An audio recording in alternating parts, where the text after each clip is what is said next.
अनोळखी वधू भाग 7. आई जिवंत आहे का? अभिजित त्या खोलीच्या दारातच उभा राहिला होता. आतून पुन्हा आवाज आला, अभिजित, मला बाहेर काढ.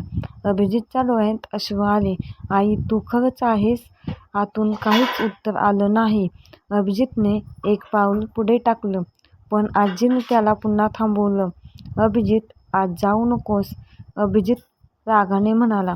आजी, 25 वर्षांपासून तू माझ्यापासून काय लपवत आहेस? आजी काहीच बोलली नाही. अचानक रहस्यमय वधू पुढे आली.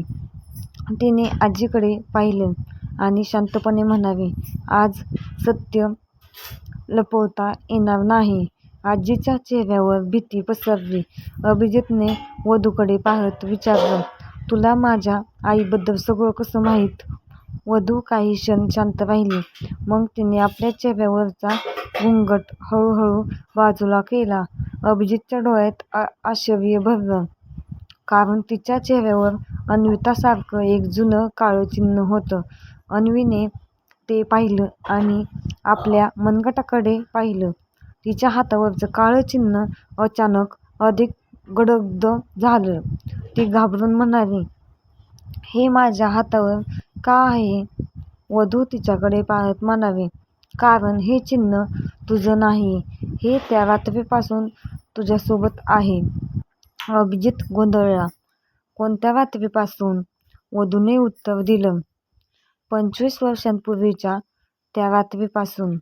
आजीने डोळे मिटले आणि शेवटी ती म्हणाली, हो, आता तुला सगळं सांगण्याची वेळ आली आहे. सगळे शांत झाले. आजीने सांगायला सुरुवात केली. त्या रात्री अन्विता या वाड्यात आली होती. तिला माहीत होतं की तुझ्या कुटुंबात काहीतरी मोठं रहस्य लपवलं जात आहे. अभिजितने विचारलं, मग काय झालं? आजीच्या डोळ्यात अश्रू आले. अन्विताने तुझं प्राण वाचवलं होतं. अभिजित स्तब्ध झाला. माझं? हो. आजी पुढे म्हणाली, त्या रात्री तुला एका खोलीत बंद करण्यात आलं होतं. अन्विताने तुला बाहेर काढलं, पण त्यानंतर? आजी थांबली. अभिजितने विचारलं, त्यानंतर काय झालं? आजी म्हणाली, अन्विता गायब झाली. तेवढ्यात खोलीच्या आतून पुन्हा आवाज आला, अभिजित. अभिजितने आवाज ओळखला. आई. तो आत धावला. खोलीत एक जुना पडदा होता. पडद्यामागे एक लहान दरवाजा दिसत होता. दरवाजा उघडताच आत एक जुनी खोली दिसली. भिंतीवर अनेक जुने फोटो लावलेले होते. एका फोटोमध्ये अभिजितची आई, आजी आणि अन्विता तिघीही एकत्र उभ्या होत्या. अभिजित फोटो पाहून हादरला. म्हणजे तुम्ही तिघी एकमेकींना ओळखत होतात? आजीने मान खाली घातली. हो. मग माझ्या आईला काय झालं? आजी उत्तर देणार इतक्यात मागून दरवाजा बंद झाला. धाड. सगळे दचकले. अंधारात एका स्त्रीचा आवाज घुमला, सत्य जाणून घ्यायचं असेल तर आधी तुझ्या आईला शोध. अभिजितने मोबाईलची टॉर्च सुरू केली. समोर एक जुना लोखंडी कप्पा दिसला. त्यावर एकच नाव कोरलेलं होतं, अन्विता. अभिजितने कप्पा उघडला. आत एक जुनी डायरी आणि एक फोटो होता. डायरीच्या पहिल्या पानावर लिहिलं होतं, मी मरण पावले नाही. अभिजितच्या हातातून डायरी खाली पडता पडता वाचली. तो थरथरत्या आवाजात म्हणाला, म्हणजे अन्विता जिवंत होती? तेवढ्यात त्याच्या मागून आवाज आला, हो, पण तिला जिवंत ठेवणारा कोण होता हे तुला अजून माहीत नाही. अभिजित हळूच मागे वळला.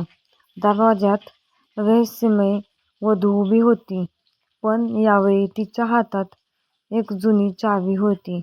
ती चावी अभिजितच्या हातात देत म्हणाली, ही चावी तुझ्या आई अभिजितपर्यंत पोचवेल. अभिजितने विचारलं. माझी आई कुठे आहे? वधूने तळघराच्या भिंतीकडे बोट दाखवलं. या वाड्यातच. अभिजितने भिंतीकडे पाहिलं.